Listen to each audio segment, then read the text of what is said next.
Luis Zorrilla, quien va a dar una introducción al respecto de este tema. Y más adelante, dos de los fellows van a hacer el desarrollo del tema. Así es que, Luis, bienvenidos. Muchas gracias por estar listos para su presentación. Y bueno, pues suena interesante también. Vamos a ver qué podemos, bueno, lo que sacaremos de provecho de todo lo que ustedes nos van a presentar. Adelante, por favor. Esperamos tu introducción. Bien, hola, buenas noches, gracias. Nos tocó ahora compartir este caso, el cual estuvimos expuestos hace un par de meses, pero sí nos parece interesante compartirlo porque no es algo que se vea frecuentemente, ¿no? Entonces, desde la ciudad de Monterrey, el doctor Pablo, el doctor Noé y un servidor junto con los fellows vamos a presentar este caso. Primero el doctor Homero Martínez y luego el doctor Ricardo Rosales se encargarán de llevarlo a cabo y más adelante podemos hacer algunos comentarios al respecto. Excelente, Luis. Entonces, bien, les recuerdo a todos, bueno, gracias a todos por su presencia. Espero que hayan empezado muy bien el año. Les recuerdo que vamos a dejar correr la presentación, como expuso el doctor Luis, va a ser un caso y luego la revisión de la literatura y al final hacemos las preguntas y comentarios. Así es que adelante, por favor, esperamos su presentación.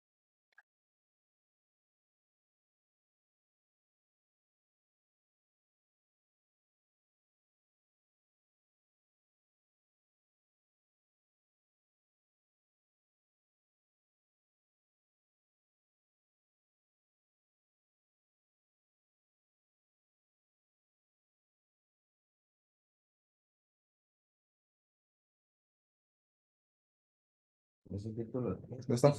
Ya. ¿Qué tal? Buenas noches. Mi nombre es Homero Martínez Trasfi, fellow del programa del Hospital Universitario José Lotario González. Vamos a dar comienzo a esta sesión. El título de esta sesión es La tiamina y su importancia en la cirugía bariátrica. Vamos a presentar el caso clínico, como ya mencionaron el doctor, y una revisión del tema.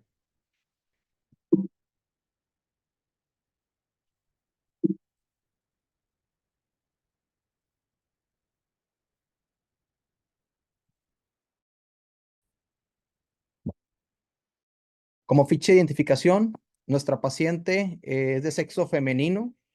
Tiene una edad de 42 años, es originaria de Monterrey, Nuevo León, tiene escolaridad secundaria, un estado civil de soltera, es ama de casa y de religión católica.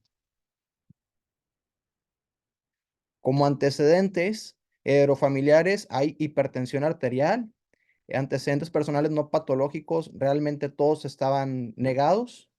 Antecedentes personales patológicos, una hipertensión arterial diagnosticada en el 2010 con un tratamiento irregular, obesidad tipo 3, tiene esta paciente antecedente de cirugías. La primera fue en el 2008, fue la colocación de una banda gástrica no ajustable de manera abierta. Posteriormente, en el 2013, se retiró la misma y de igual manera con técnica abierta.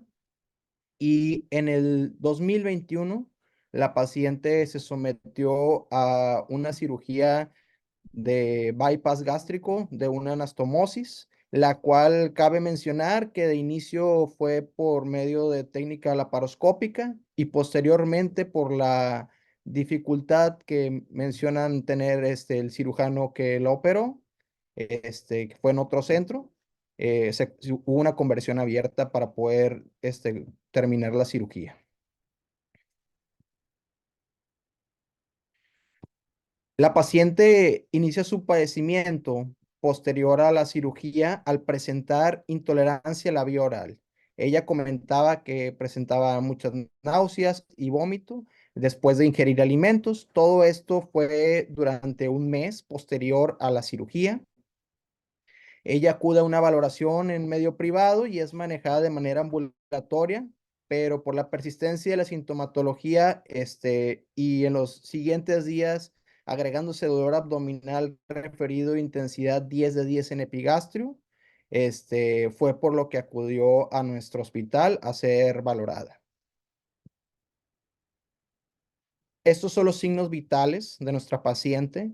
Recibimos una paciente con una presión arterial con tendencia a la hipotensión, taquicárdica, con una frecuencia ventilatoria de 22 respiraciones por minuto, no con una fiebre marcada, pero ya con inicios de una reacción inflamatoria aguda, con una febrícula de 37.5. Se mantenía saturando 98.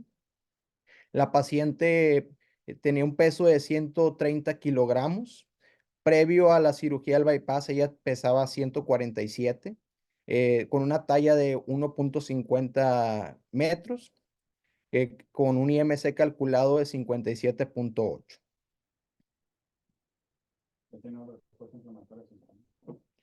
La paciente a la exploración presentaba pues una herida, una cicatriz de una laparatomía, pues, de las previas que mencionamos, en los antecedentes. Tenía ausencia de peristalsis, un abdomen globoso con un dolor a la palpación, sobre todo en epigastrio e hipocondrio izquierdo, y con datos francos de irritación peritoneal. Los laboratorios de la paciente pues no presentaba una leucocitosis marcada, realmente tenía los leucos normales, estaban en 8.2. De cosas relevantes, tenía una hipocalemia moderada de 2.8. La paciente acudió a nuestro centro con un TAC de abdomen externo, en el cual se reportaba una fuga de la gastroyeyuno, y adyacente a los datos de esta fuga había una colección periesplénica. Con estos diagnósticos de intolerancia a la vía oral, una hipocalemia moderada, todo esto pues agregado con una fuga de la gastroyeyunoanastomosis,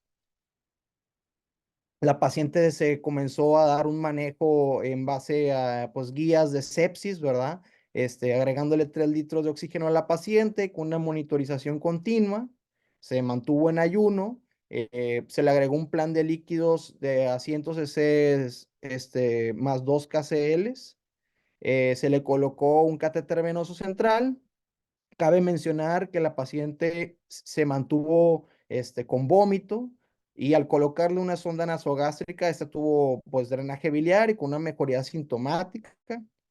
Se le agregaron antibióticos de manera empírica, imipenem y vancomicina, un inhibidor de bomba de protones, paracetamol. Se colocó un catéter urinario para monitorear la diuresis, y con todos estos datos clínicos y paraclínicos se programó la paciente para una laparotomía exploratoria. La paciente se realizó la laparotomía. Al encontrar en la cirugía se evidenció pues fuga de la gastroyeyunoanastomosis. Se decidió realizar una conversión en Y de Rux, y al estómago nativo se le colocó una gastrostomía. La paciente tuvo una evolución clínica que durante 5 días se mantuvo bajo ventilación mecánica invasiva y con apoyo de aminas para poder mantener su presión arterial media dentro de metas. Asimismo, se le inició nutrición parenteral por medio de su catéter venoso central. Al 6.º día, nuestra paciente baja a piso y se le inicia la dieta enteral por la gastrostomía. Al 7.º día posoperatorio, nuestra paciente comienza con una alteración del estado de alerta, un nistagmo horizontal bilateral, una disminución de la fuerza calculada de 3 a 5, y por lo cual se realizó una interconsulta a neurología, oftalmología y psiquiatría para valorar a la paciente. Aquí vamos a ver un video de cómo estaba la paciente en ese momento. Podemos ver que nuestra paciente tiene un nistagmo, como lo mencionamos, horizontal. tiene pues fascias de algo de deshidratación, y pues se presentaba confusa, ¿verdad? Al interrogatorio, ella mencionaba pues no sentirse bien y con algo y hablaba con algo de letargia. Al octavo, a interconsultar a los servicios y estar valorando a la paciente en conjunto, ¿verdad? Se decide por los datos neurológicos realizar una tomografía con una punción lumbar en la cual pues no se encontró algún hallazgo patológico. Cabe mencionar que nuestro centro, debido a al peso y la talla de nuestra paciente, ¿verdad? Por parte, se pidió una resonancia magnética nuclear, sin embargo, fue necesario trasladar a la paciente a otro hospital en el cual pudiera aguantar la resonancia, ¿verdad? El peso de nuestra paciente para realizarse. Por eso en lo que encontramos un lugar para realizarla y todo, esta se realizó en el 12º día. Los hallazgos, ¿verdad? Esta es una imagen representativa, ¿verdad? Pero fueron los hallazgos que se encontraron en la resonancia. Se encontró una afección simétrica, con cambios en el tálamo, en los cuerpos mamilares y en la placa tectal. Con estos hallazgos por imagen, ¿verdad? En conjunto con los demás departamentos, se realizó el diagnóstico de una encefalopatía de Wernicke. Por lo tanto, se comenzó el tratamiento de la vitamina B1, la tiamina, de la siguiente manera. Se inició con 500 miligramos IV por 30 minutos durante durante 2 días. Posteriormente se bajó la dosis a 250 miligramos de manera intramuscular del tercer al quinto día para posteriormente agregar a la paciente una cápsula al día de 100 miligramos. Cabe mencionar que la paciente tuvo un mes de internamiento, tuvo una mejora clínica del nistagmo. Sin embargo, presentaba una astenia muy marcada, con alteración de la memoria a corto plazo y un déficit cognitivo evidente, por lo cual, dado el tiempo y del deterioro, ¿verdad? Neurológico marcado en la paciente, la paciente de tener un diagnóstico de encefalopatía de Wernicke, cambió a un síndrome de Wernicke y Korsakoff. Lamentablemente, nuestra paciente, ¿verdad? Al darle el diagnóstico, ¿verdad? Del síndrome de Wernicke-Korsakoff, fue dada de alta con manejo en casa, de terapia, asesoramiento por parte de nutrición y pues seguimiento estrecho por parte de nuestro servicio. Y a los 2 meses posoperatorios, la paciente reingresa por intolerancia a la vía oral, presentando una deshidratación aguda, la cual fue necesario realizar una hemodiálisis de urgencia. Posteriormente en su internamiento, tuvo un sangrado tubo digestivo alto, encontrando una úlcera Forres 2B, la cual pues recibió manejo endoscópico y tuvo un mes de internamiento, ¿verdad? Posteriormente a ese internamiento, reingresa la paciente 8 meses después de haber sido operada de la última cirugía, con alteración del estado de alerta. Claro que se abordó la paciente con estudios de protocolo de una alteración del estado de la conciencia, con tomografía, se descartó algún proceso hemorrágico, su punción, y todo lo que se necesitaba para abordarla. Incluso se pidió un electroencefalograma en el cual la paciente se encontró datos de un estatus epiléptico no convulsivo. Durante ese internamiento, ¿verdad? La paciente comenzó a presentar un deterioro ventilatorio y hemodinámico, por lo cual la paciente requirió una intubación orotraqueal, y pasó a terapia intensiva para el uso de aminas. Durante ese tiempo, pues, la paciente presentó un cuadro de melena por lo que se agregan inhibidores de bomba de protones a dosis úlcera, se realiza una endoscopía de urgencia encontrando una úlcera Forres 2C en el sitio de la gastroyeyunoanastomosis. Durante ese tiempo, la paciente presenta un deterioro hemodinámico, se le realiza una tomografía de urgencia en la cual se sospecha altamente de una perforación, en este caso de la úlcera, ¿verdad? Por lo cual se pasa a una laparotomía, se mantiene unos días en terapia intensiva y lamentablemente nuestra paciente fallece, ¿verdad? Y en ese tiempo estuvo 11 días de internamiento. Así pues se concluye esta exposición del caso clínico de nuestra paciente, ¿verdad? Todo esto ahorita lo vamos a ver en la revisión de mi compañero Ricardo, ¿verdad? En la cual va a exponer puntos muy interesantes que durante pues, esta exposición nos dimos, son muy relevantes, ¿verdad? Todo lo que puede conllevar un diagnóstico tardío de una deficiencia de tiamina. Gracias.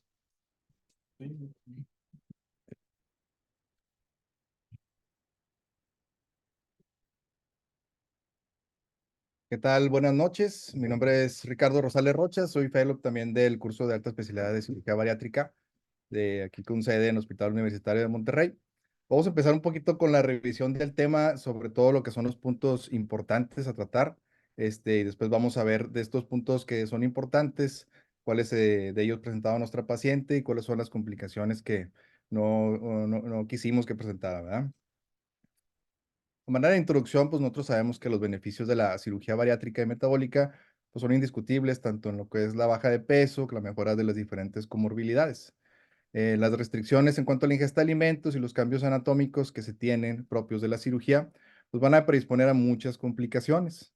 Una de esas complicaciones, que es la que nos compete en esta plática, es las deficiencias nutricionales, y siendo más específicos en lo que es la deficiencia de la tiamina o vitamina B1. En cuanto a estas consideraciones nutricionales que están asociadas a lo que es la cirugía bariátrica y metabólica, pues va a haber muchos factores que van a predisponerles. Son factores tanto antes de la cirugía, factores que son durante el procedimiento y factores después de la cirugía en el seguimiento del paciente, ¿verdad? Va a ser necesario corregir, es algo que pues ya sabemos que vienen las guías, corregir cualquier tipo de deficiencia que nosotros nos demos cuenta antes del procedimiento, del procedimiento bariátrico, porque si no sabemos que esos pacientes después de la cirugía pues van a tener más riesgo de que esta deficiencia sea aún mayor y por consiguiente pues tener alguna complicación.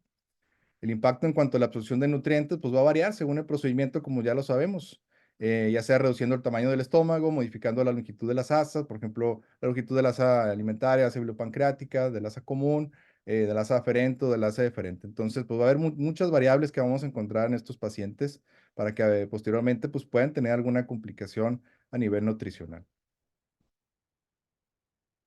Aquí en esta imagen es una imagen que nos gusta mucho presentar, en la cual pues vamos a ver los pacientes que son candidatos a un procedimiento bariátrico. Antes de la cirugía ya se va a encontrar ciertas deficiencias. Aquí en el lado izquierdo de su pantalla pues vamos a ver las principales deficiencias que encontramos en estos pacientes. Las principales son de vitamina A, vitamina B12, vitamina C, vitamina D, ácido fólico, calcio, hierro, selenio y el zinc. Y después de la cirugía, pues aquí tomando en cuenta pues, los dos principales procedimientos bariátricos que se realizan, tanto la gastrectomía al manga como el bypass gástrico en alguna de sus variantes, pues muchas de estas deficiencias, si no nos damos cuenta o si no las corregimos, pues van a persistir y generalmente se van a agravar. Además, se van a agregar otro tipo de deficiencias. De los riesgos principales que nosotros vamos a tener en nuestros pacientes con estas deficiencias, son pacientes que van a presentar anemia, van a tener ataxia, pérdida del cabello, van a poder presentar osteoporosis, van a tener problemas para la cicatrización o una encefalopatía de Wernicke. El manejo así a grandes rasgos, pues es un manejo nutricional, es el ejercicio y sobre todo lo que es el seguimiento por el equipo multidisciplinario. Entonces, esto es a grandes rasgos el manejo y después de eso, pues dependiendo del tipo de deficiencia que tengan, pues ya son tratamientos pues ya más enfocados o mucho más específicos. Esta imagen viene en el último consenso de definiciones y de guías de práctica clínica publicadas en la IPSO ahora en marzo del 2023. Es una imagen que también nos gusta presentar en este tema en cuanto a las deficiencias de vitaminas, de minerales o de proteínas después de un procedimiento bariátrico. ¿Cuáles son todos los factores que podemos encontrar en los pacientes que a final de cuentas pues van a tener una disminución en la absorción de proteínas y disminución en la absorción de vitaminas o de algún otros tipo de nutrientes, ¿no? Por ejemplo, vemos el lado izquierdo de su pantalla, los cambios en los hábitos de alimentación o de ciertas preferencias a ciertos alimentos los vamos a ver en estos pacientes, ¿verdad? Después de la cirugía. Obviamente por el plan de alimentación que tienen por parte de nutrición, pues va a haber disminución en la porción de los alimentos, ¿no? Los pacientes generalmente van a presentar una saciedad temprana, pueden tener cierta intolerancia a cierto grupo de alimentos también. Esto, pues como comentaba, pues va a cambiar sus preferencias, ¿no? Hay pacientes que sabemos que no tienen un buen apego al plan de alimentación, son pacientes que se van a perder también en el seguimiento, no van a seguir las recomendaciones que nosotros les vamos a dar. La suplementación también que nosotros les indicamos también generalmente no la van a tomar, ¿sí? Esto si tienen una deficiencia preexistente, pues va a agravar también el problema. Pues son pacientes que obviamente van a tener una disminución en la cual en la ingesta energética, pues esto va a llevar a un balance energético negativo, ¿sí? Va a haber disminución en cuanto a las calorías que se van a ingerir. Y la otra del lado derecho de la imagen, pues vamos a ver que dependiendo del tipo de procedimiento, pues realmente podemos encontrar un aumento en la rapidez del tránsito intestinal. Hay cambios también en el pH del estómago, ¿sí? Hay alteraciones en cuanto a la mezcla de los alimentos con las diferentes enzimas pancreáticas o de las sales biliares. En la parte de abajo vemos que también, por ejemplo, en pacientes que tienen un procedimiento de un bypass a nivel de duodeno, de yeyuno, pues va a haber otro tipo de problemas agregados, puede ser la diarrea, ¿sí? Va a haber algún sobrecrecimiento bacteriano. Y algo que viene muy importante y que vamos a ver más adelante, continuando la revisión, es el vómito, ¿sí? El vómito nos va a predisponer a diferentes complicaciones en el posoperatorio inmediato. Va a haber un desequilibrio hidroelectrolítico, va a haber deshidratación también, lo podemos encontrar, e incluso pues aquí lo mencionan directamente, una deficiencia de vitamina B1, ¿sí? Lo cual pues vamos a ver más adelante los diferentes cuadros de presentación, ¿sí? Vamos a empezar con este artículo, lo cual nos va a servir bastante para ver lo que son las definiciones de los diferentes síndromes que encontramos en los pacientes que tienen deficiencia de tiamina, ¿sí? Aquí el título del artículo es que si nosotros no buscamos, pues no vamos a encontrar el diagnóstico, ¿sí? Entonces, menciona ahí de que pues el diagnóstico de una encefalopatía de Wernicke pues realmente es un reto, ¿no? La encefalopatía de Wernicke pues tiene muchos rangos de presentación. Ahorita vamos a ver un poquito más sobre los diferentes signos y síntomas. Más o menos el 80% de los pacientes pues no, con esta deficiencia no reciben un diagnóstico o el diagnóstico se hace post-mortem. Fue descrita inicialmente, como sabemos, pues en un síndrome de abstinencia al alcohol. El rápido reconocimiento va a ser vital para el tratamiento y por consiguiente, pues para evitar las diferentes secuelas que pudieran ser graves o incluso, como lo vimos en el caso de la paciente, pues un desenlace de muerte, ¿no? Entonces, en cuanto a la terminología como tal, vamos a ver lo que es la encefalopatía de Wernicke. Entonces, aquí lo importante de esto es que es un trastorno neurológico agudo. Esta es la clave de lo que es la encefalopatía de Wernicke y que va a estar asociada con una triada clásica. ¿Cuál es la triada clásica de esta encefalopatía? Son las alteraciones en el estado mental o algún déficit de la memoria.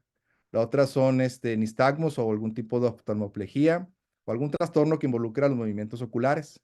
Y la otra es la ataxia o un problema en cuanto a la marcha, ¿no?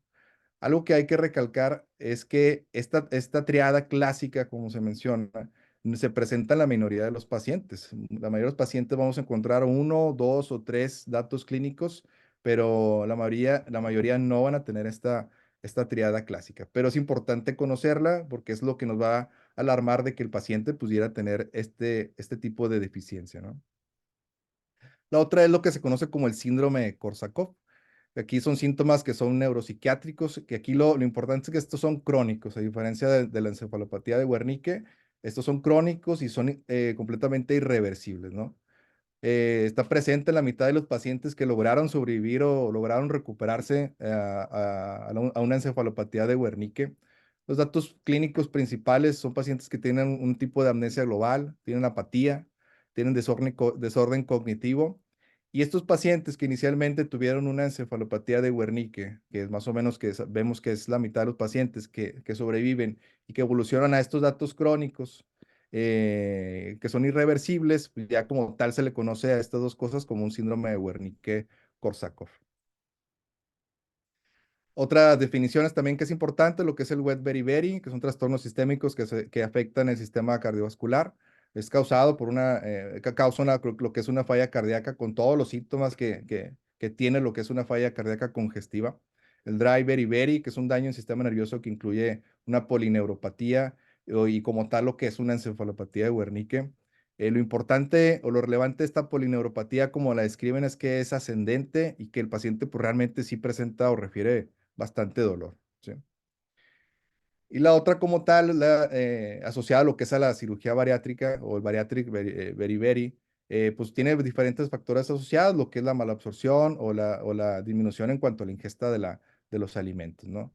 Entonces, vemos que es una combinación de todos los datos clínicos que vimos ahorita, que cualquiera de estos lo puede presentar el paciente posterior a un procedimiento bariátrico, que pues es una descripción más reciente, ya que como vimos, pues, la descripción inicial eran pacientes que tenían problemas de alcoholismo, ¿sí? Entonces, pues, aquí vemos todo el tipo de cuadro clínico que puede presentar, desde algún problema cognitivo, algún desorden neurológico, algún desorden psicológico, y pues todos los síntomas que ahorita pues ya los vimos, que pueden ser a nivel del sistema nervioso central o a nivel también de sistema cardiovascular y también incluso a nivel gastrointestinal. Entonces, esto es lo que nosotros conocemos como un bariatric beriberi. Igual en cuanto a generalidades, algo que es importante que nosotros, los humanos, no podemos sintetizar la tiamina, o sea, forzosamente necesitamos el aporte por parte de los nutrientes o por parte de alguna suplementación de la tiamina. Requerimientos de 1 a 2 miligramos al día y la reserva que tenemos es de 30 a 50 miligramos, ¿sí? ¿Cuánto tiempo tarda en que nosotros se pueda agotar lo que es la tiamina que tenemos en nuestro cuerpo? Es variable, va generalmente 18 días hasta las 6 semanas, ¿sí?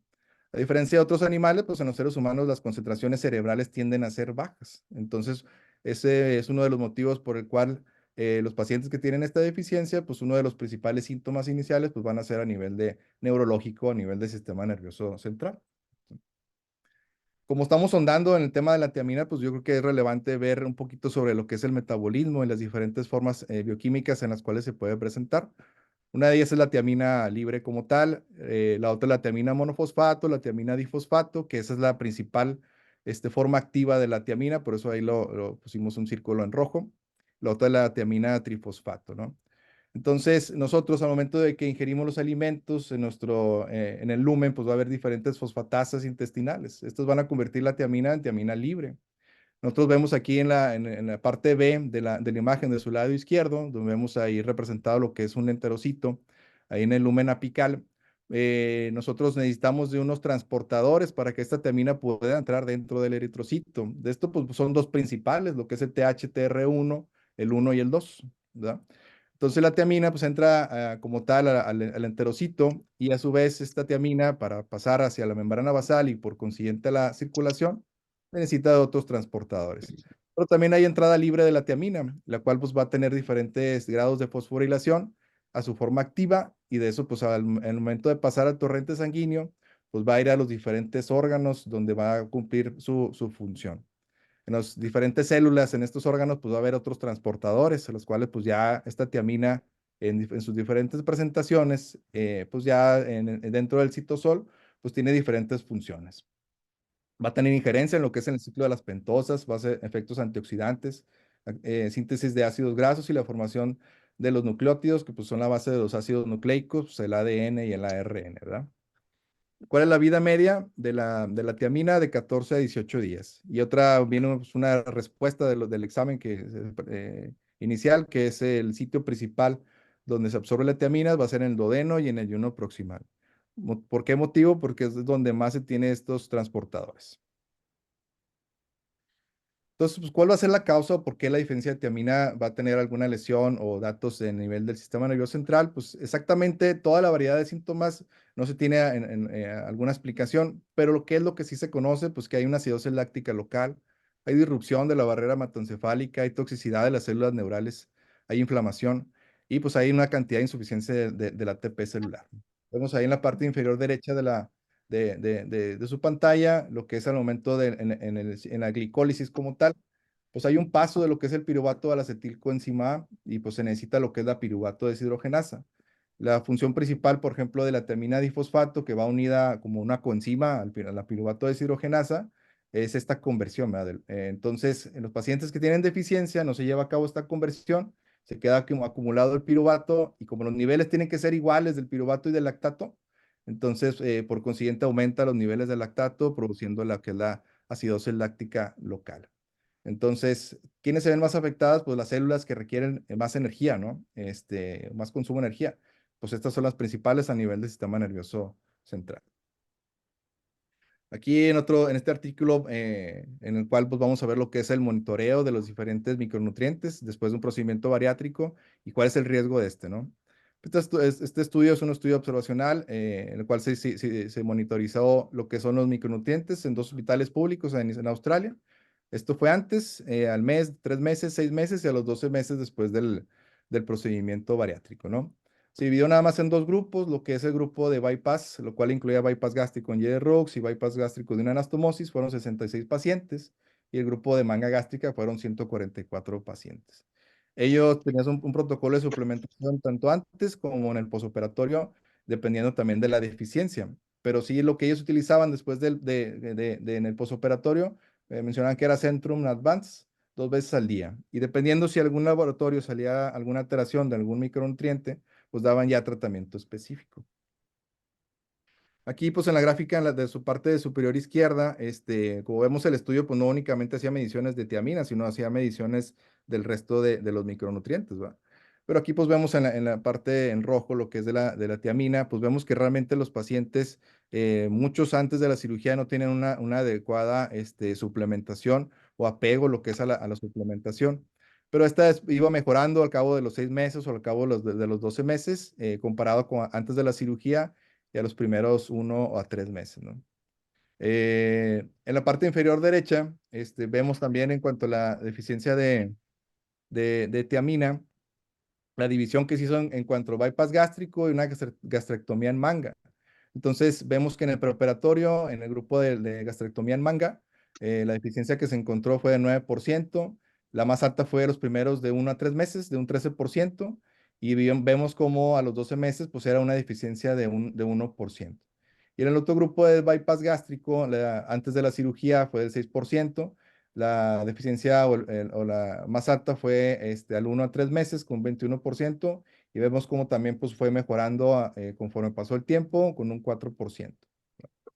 ¿Cuál es la explicación que ellos podían dar? Es que pues, muchos de los pacientes tenían deficiencia previa y que después, al momento de que tenían un buen seguimiento, que estaban apegados al plan de nutricional, pues mejoraba la calidad de los alimentos y por consiguiente, pues los pacientes tenían menos deficiencia conforme iba pasando los meses en cuanto a su vigilancia, ¿no? Aquí, en cuanto a las complicaciones neurológicas después de la cirugía, pues hice una revisión de los diferentes síntomas que presentaban estos pacientes después de los procedimientos bariátricos. Se encontró que un 5% de los pacientes que eran sometidos a la cirugía presentaban complicaciones neurológicas. El diagnóstico temprano mencioné ahí que era esencial, esto para evitar las secuelas o la mortalidad, como ya vimos.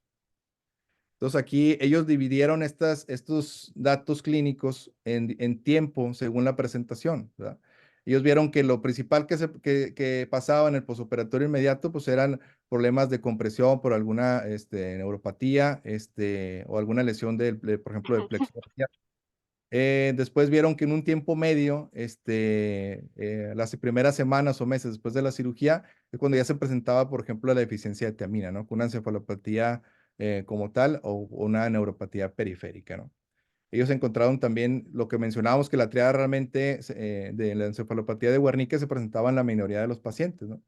En un 30 a un 20, un 30% de los pacientes pues ya presentaban deficiencias previas, ¿sí? ¿Y qué eran los factores asociados a que esto se agravara? Pues el vómito, la malabsorción, el tipo de dieta, la microbiota alterada y la acidez gástrica, ¿no? Entonces, en cuanto a los puntos de importancia, pues uno de ellos vamos a ver qué son los sitios de lesión a nivel cerebral secundarios a la deficiencia de tiamina, ¿sí? Vieron las alucinaciones también como dato clínico, la confusión y el estado combativo era algo frecuente que encontraban en estos pacientes. Para confirmar el diagnóstico se hacía medición de la transcetolasa en los eritrocitos, era uno de los métodos diagnósticos principales, que es una enzima que es dependiente de tiamina. Y por resonancia magnética, las imágenes o los datos clínicos que se encontraban son hemorragias a nivel del tálamo, que es uno de los datos que presentaba nuestra paciente, y también a nivel del fornix, que como vemos ahí en la imagen de su lado derecho, pues son los sitios donde se localiza. Y que precisamente estas estructuras se encargan de estas funciones que se alteran en estos pacientes, ¿no? Aquí mencionaban de que ellos como conclusión que el tratamiento profiláctico pues debe darse a todos los pacientes con emesis postoperatoria. Vamos a revisar estos artículos. Este fue publicado en el 2022 en el Obesity Surgery en cuanto a la eficiencia de vitamina B1 de tiamina después del procedimiento bariátrico, cuál es la prevalencia y los síntomas. Es una revisión sistemática y metaanálisis. Se encontró, que son otras de las respuestas también de ahí de las preguntas, una deficiencia entre el 15.5 a 29% en los pacientes candidatos o pacientes antes del procedimiento bariátrico. Eran 10 estudios con un total de 2.443 pacientes, 27% presentaban deficiencia de tiamina y la suplementación también llegaron a la misma conclusión de que debería ser de por vida, ¿sí? Vemos aquí en la parte izquierda de su pantalla, vemos los diferentes estudios y cuál era la población. Muchos eran igual bypass gástrico en J-ROX, otros incluían también manga gástrica. Vemos que variaba muchísimo la cantidad de porcentaje de pacientes con esta deficiencia, que iba desde 1.67 hasta 41, incluso en un grupo fue de 56.8% de esta deficiencia, ¿no? La media más o menos entre la que es la cirugía y la detección de la deficiencia fueron de 16 semanas. Aquí, pues en estas imágenes de Forest Plot, pues vemos también la prevalencia a nivel global del estudio de la deficiencia, que fue el 22%. En la parte inferior derecha vemos, se hace la división dependiendo si fue el grupo de bypass gástrico o de manga gástrica, pues, siendo superior la deficiencia en el grupo de bypass gástrico 25% y de manga gástrica de 14%. Entonces, como conclusión llegaron que la deficiencia era habitual en los candidatos del 15 a 29%. El vómito intratable es un punto muy importante para la deficiencia que necesitaban una buena suplementación en estos pacientes.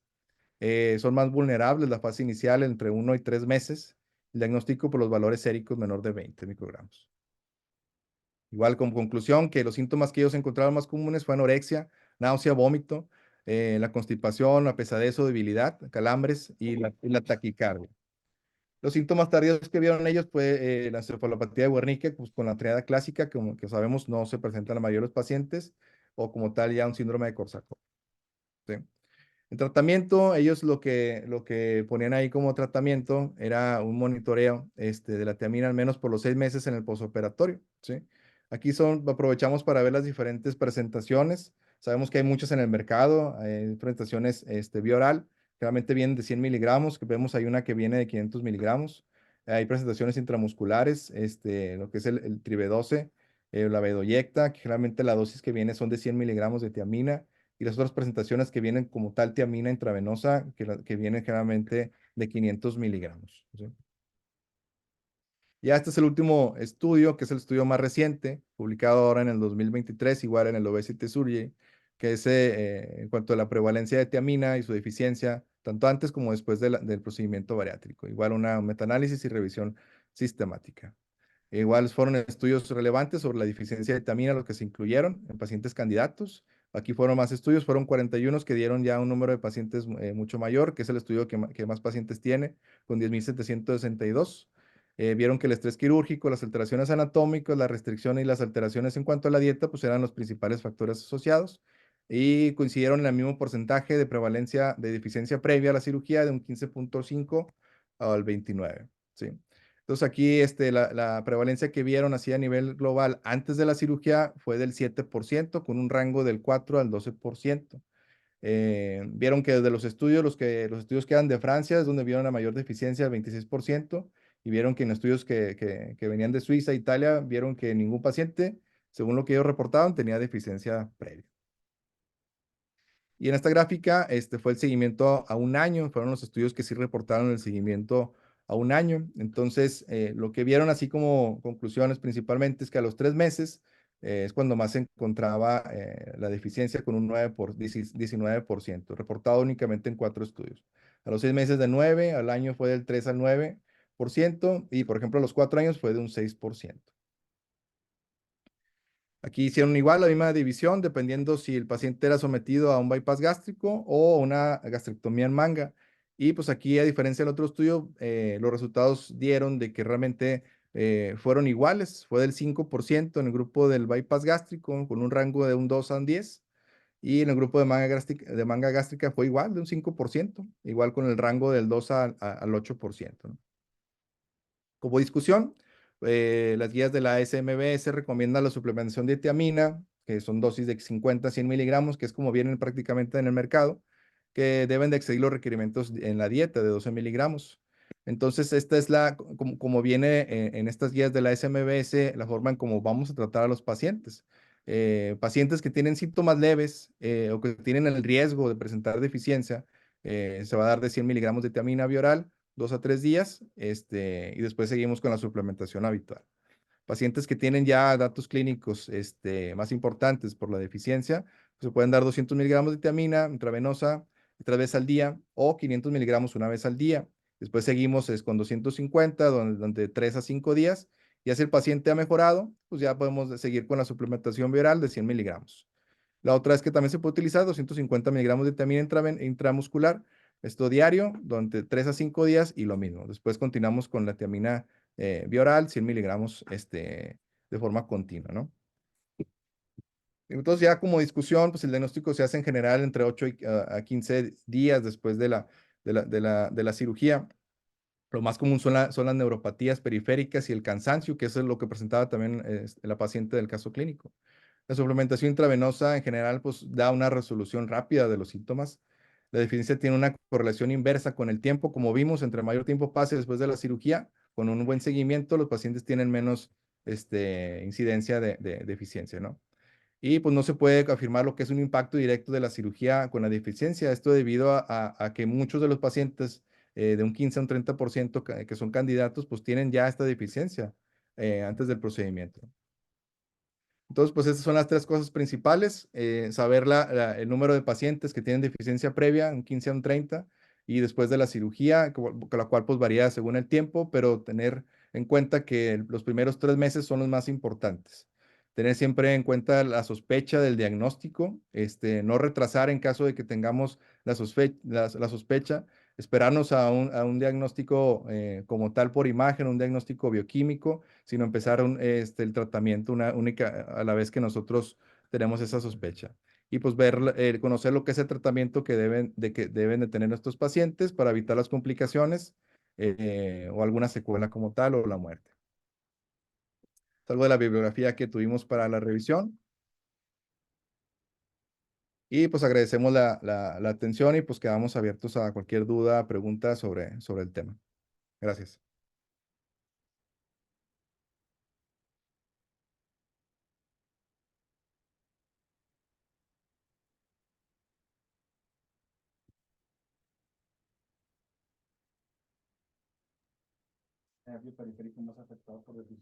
Doctor Rodrigo, casi no se escucha, doctor.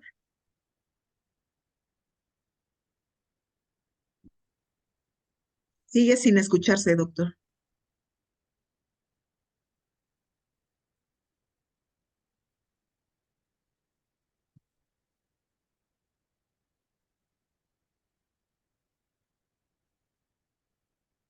No sé si ahí me escuchan mejor.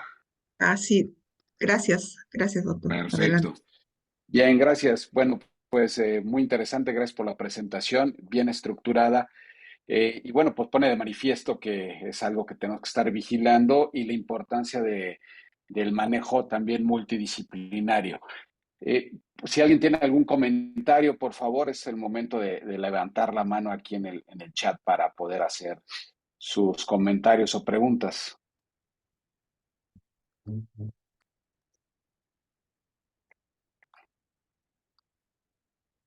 Bien, mientras alguien hace alguna pregunta. Te pregunto, doctor Ricardo, qué cambios, o sea, después de qué recomendación preventiva harían ustedes o qué modificaron en su práctica después de este caso y la revisión de la bibliografía que hicieron? Sí. Pues realmente lo que hemos modificado en los pacientes es tener más en cuenta la sospecha en caso de que algún paciente tuviera cualquier tipo de manifestación a nivel neurológico, empezar con el tratamiento preventivo más específico para vitamina B1, ¿sí? No esperar a lo que son las complicaciones, como ya vimos. Entonces, pues nada más tener como que un poquito más la agudeza en cuanto al diagnóstico de cualquier cosa que nos refiera la paciente, desde el cansancio, desde cualquier tipo de dolor que presenten extremidades inferiores, el que a veces los mismos familiares son los que los que nos comentan que pues la han notado un poquito distraída, que ha tenido algo de confusión. Entonces todo eso pues nos podría hacer sospechar de algún tipo de deficiencia y pues pedir algún examen en cuanto a medición de vitamina o de tiamina, ¿verdad? Eso es lo principal.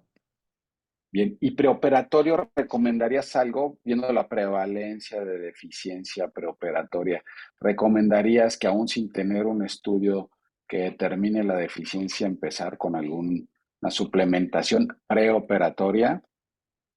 No, realmente no se aconseja, nada más pues algo principal es un riesgo es en los pacientes que tienen problema de alcoholismo, el cual pues sabemos que dentro de las guías menciona de que estos pacientes deben de estar controlados su problema de alcoholismo. Antes de la cirugía pues empiezan con el equipo multidisciplinario donde viene lo que es la nutrióloga a dar su plan de alimentación previa. Y pues a lo mejor esta mejoría en cuanto a su tipo de alimentos, el plan nutricional, pudieran tener mejoría en cuanto a esos niveles de tiamina. No solicitamos como tal mediciones previo a la cirugía si no tiene ningún dato clínico el paciente. Ujú. Bien, muchas gracias. No sé si alguien más tenga algún otro comentario o alguna duda sobre la sesión. Recuerden que pueden levantar, inclusive tiene reconocimiento, así de si levantan la mano, tiene reconocimiento de levantar la mano. O bueno, pues aquí está, a ver, aquí está un mensaje. ¿Qué tal, doctor Rodrigo? Habla el doctor Michel de la ciudad de ¿Qué tal? Tijuana. ¿Qué tal, Alberto? ¿Cómo estás? Bien, bien, una felicitación. Ahora sí que al grupo. Creo que es un excelente tema y sobre todo para los cirujanos que están en formación. Creo que es indispensable tener el conocimiento de esta complicación que se puede tener en los pacientes bariátricos, ¿no? Realmente se les pone muy poca atención y yo creo que uno de los puntos es que cuando viene el paciente a la consulta y aquellos que vemos a los pacientes de revisión a la semana o al mes que nos llega cansado, lo asociamos al mismo proceso quirúrgico de la pérdida de peso, ¿no? Y muchas veces no indagamos si el paciente está con la suplementación adecuada, si se está tomando su complejo B, ya sea intramuscular, cualquiera de las maneras que se pueda administrar esta suplementación. Y no nomás hablamos de la propia vitamina B, pero creo que sí es importante hacer énfasis, al menos en nuestro caso, que algunos casos que nos ha tocado ver en algunos años, es que normalmente el paciente que tiende a esta déficit son pacientes que desde el principio fueron muy intolerantes, pacientes que tenían una restricción importante, que preferían evitar las vitaminas, porque muchas veces también a la suplementación les ocasiona síntomas, náuseas, incomodidad para el mismo paciente. Entonces, estos pacientes que van intolerantes, que van muy lentos en este proceso, creo que son los que debemos de tener mucha atención, sobre todo, y más está asociado a un proceso a una cirugía malabsortiva. Y yo tenía una duda en el caso del tema que estaban comentando. Este caso en particular, cuantificaron, no escuché bien, cuantificaron cuánto tenía de asa biliopancreática y cuánto de asa común el paciente, porque sabemos que desde un principio tuvo complicaciones, fue reintervenida. Entonces, que creo que también fue factores por el cual se desencadenó este efecto adverso en el paciente, pero ¿tenemos cuánto tuvo de totalidad de asas el paciente?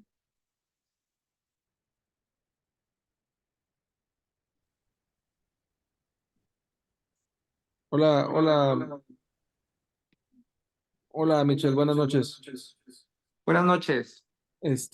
Mira, este caso, la verdad es que se nos hace muy interesante porque por más de que sea una tarea clásica, como mencionaba ahí, digo, al menos como nunca hemos estado expuestos a este problema como tal, pues sí tardamos en reconocerlo, el grado que el diagnóstico fue radiológico, ¿no? Incluso, o sea, hasta no resonancia tuvo que haber hecho el diagnóstico y ya viendo retrospecto, pues sí, la paciente tenía todos los síntomas, como dice tal cual dice el libro, aunque sea un parrafito, pero así lo dice textualmente. Y yo no sé, digo, sin afán de insultar aquí a los presentes, pero no sé si el minigástrico haya influido algo ahí, o sea, el hecho de que haya tenido un bypass de una anastomosis, que el vómito haya sido biliar constante durante un mes aparentemente. Tenía ya historia la paciente, pues, de varias cirugías previas, no sabemos cómo se hizo el bypass de una anastomosis con cirugía abierta, seguramente tuvo dificultad, la paciente pues tenía una obesidad importante, entonces seguramente hubo dificultad en la técnica. La verdad no recuerdo exactamente la longitud de las asas, probablemente hayan hecho el minigastric, pues como lo acostumbran a hacer, tal vez 2 metros, un poquito menos de 2 metros, que fue lo que le quedó de asa bilopancreática y nos extendimos a lo mejor poquito menos de 1 metro de asa alimentaria. No recuerdo del asa común, honestamente no recuerdo del asa común. Era una cirugía bastante compleja por insisto, por la paciente tenía un absceso ahí en la cavidad abdominal y en realidad no recuerdo la longitud total de las asas. No, excelente, doctor Luis. Yo creo que también sería bueno hacer énfasis en lo mismo, sobre todo para aquellos que realizan y nosotros realizamos bypass de una sola anastomosis, el mini-gastric bypass. Creo que, y ahora nosotros lo hacemos con los fellows, la importancia de hacer la cuantificación y sobre todo que el paciente también tenga el conocimiento de las asas que tuvieron este paciente, ya sea biliopancreática, porque no sabemos en qué momento este paciente pueda llegar a otro cirujano y siempre es una herramienta que podamos tener a favor con la evolución de los pacientes, ¿no? Entonces, nos ha tocado a nosotros dejar los 2 metros de asa biliopancreática y cuando vamos a hacer la totalidad de las mediciones resulta que tiene 4.20. Entonces, tal vez esto también pudo haber influido para la evolución del paciente. Y en lo particular, regreso a lo mismo, también por ahí tuvimos hace algunos años un caso muy parecido como la paciente, afortunadamente se hizo el diagnóstico por neurología, pero hasta que no lo ve uno de manera retrospectiva es cuando realmente entiende y sobre todo a casos futuros ya uno ya va adelante en estos casos, ¿no? Y esto creo que es una excelente clase y un excelente tema para los fellows que están en formación. Excelente caso, doctor Luis, un saludo.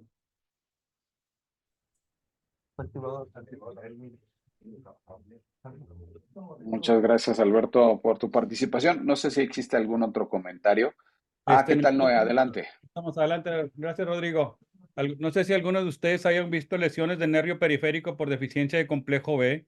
En este caso, uno de los nervios más comúnmente afectados ocasiona pie péndulo, que es el nervio ciático popliteo externo. ¿Alguno de ustedes que haya mencionado, que lo haya visto? ¿No? Bueno, a mí me tocó ver uno de residente. Era un caso pues, del doctor Pablo, del doctor Pablo Zorrilla, que le cayó un traumatólogo. Creyó que había tenido sección, se hicieron todos los estudios y todo, y el neurólogo llegó a la conclusión que era un problema de este tipo. De hecho, también hicimos alguna revisión en algún momento, yo siendo residente, de este tipo de problema. Pero bueno, era nada más ver cómo se llama, si alguien había visto algún tipo de esta lesión y tenerlo en cuenta también que puede formar parte de la deficiencia del complejo B en estos pacientes posbariátricos. Gracias. Bien, muchas gracias, Noé. Están preguntando aquí, el doctor Ibarra dice que si les podían compartir su estrategia de suplementación posoperatoria.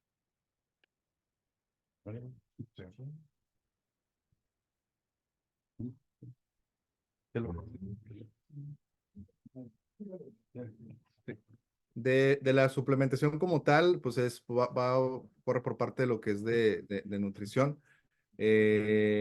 Como tal, utilizamos de 50 de 50 a 100 miligramos nada más de tiamina que viene junto con las presentaciones más habituales.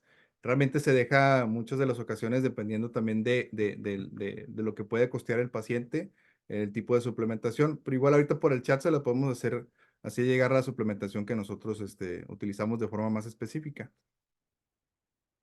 Excelente, doctor Ricardo. Muchas gracias. Bien, Rodrigo, dígame. comentario, no sé de cuánto estén dejando las anastomosis en casos de derivaciones, las anastomosis de las gastroyeyuno, porque uno, cuando se recomendaba que fueran de 1.5 a 1.8 centímetros antes, y esto ocasionaba mucha náusea y vómito en el paciente. Ahora he visto que las anastomosis, algunos recomiendan que sea hasta de 3 centímetros, 3,5 centímetros, arriba de 2 centímetros, y con esto se evita la náusea y el vómito.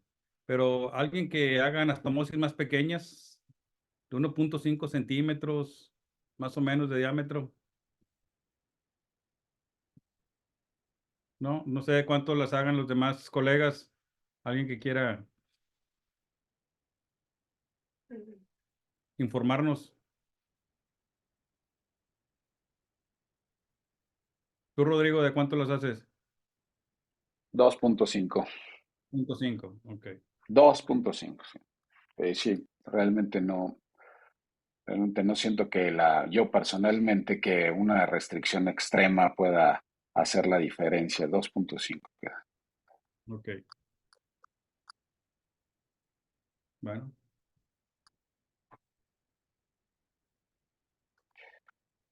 Bien, ¿ustedes de cuánto las dejan, Noé?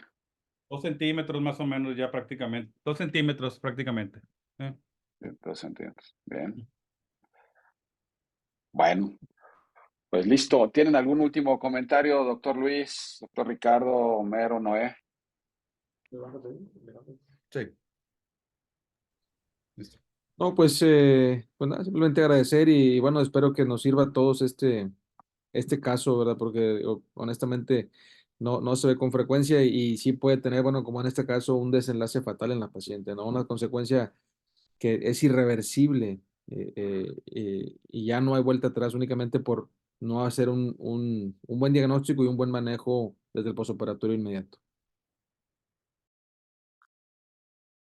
Bien, con toda la razón. Doctor Luis, agradecemos mucho la presentación, muy bien estructurado y yo creo que nos queda muy bien de enseñanza para estar atentos. Doctor Ricardo, adelante.